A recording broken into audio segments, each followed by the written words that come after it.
The staircase reeked of stale beer and discarded condoms, each step groaning under my weight as I climbed towards the creep's penthouse.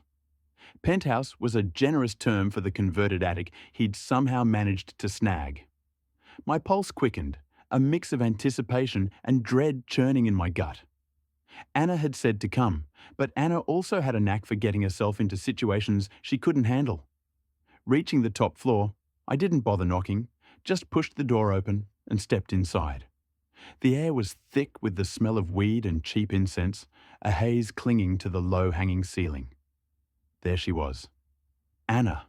Thank fuck. She was sprawled on a velvet chaise lounge, the kind that looked like it belonged in a bordello, rather than this shithole. Her eyes were half closed, a dreamy smile playing on her lips.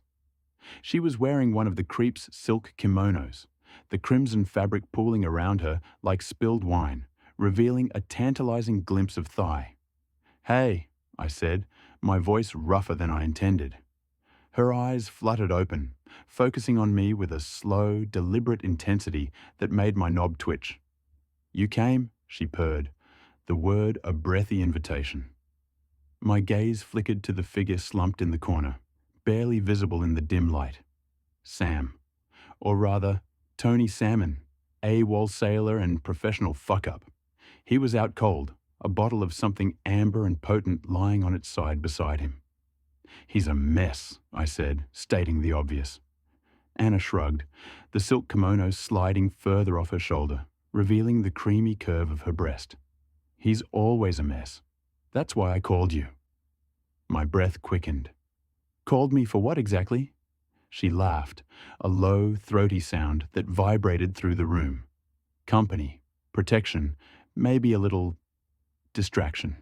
She reached out, her fingers tracing the rim of a glass on the table beside her. "The creep's gone out. Said he wouldn't be back till late. We're all alone." The air crackled with unspoken desires. I knew what she wanted, what she was offering. And God, did I want it too. Anna was intoxicating, a whirlwind of raw sensuality and reckless abandon. But there was Sam, passed out and vulnerable, a constant reminder of the tangled web we were all caught in. "He's your boyfriend," I said, the words tasting like ash in my mouth. "He's a limp loser," she corrected, her eyes locking with mine. "And right now, he's useless." She stood up, the kimono falling open completely, revealing her naked body in the soft light. My heart hammered against my ribs. She was a goddess, all curves and shadows, her skin glowing like moonlight. "Come here," she whispered, her voice a siren song. "Let's forget about him. Let's forget about everything." I took a step towards her, then another.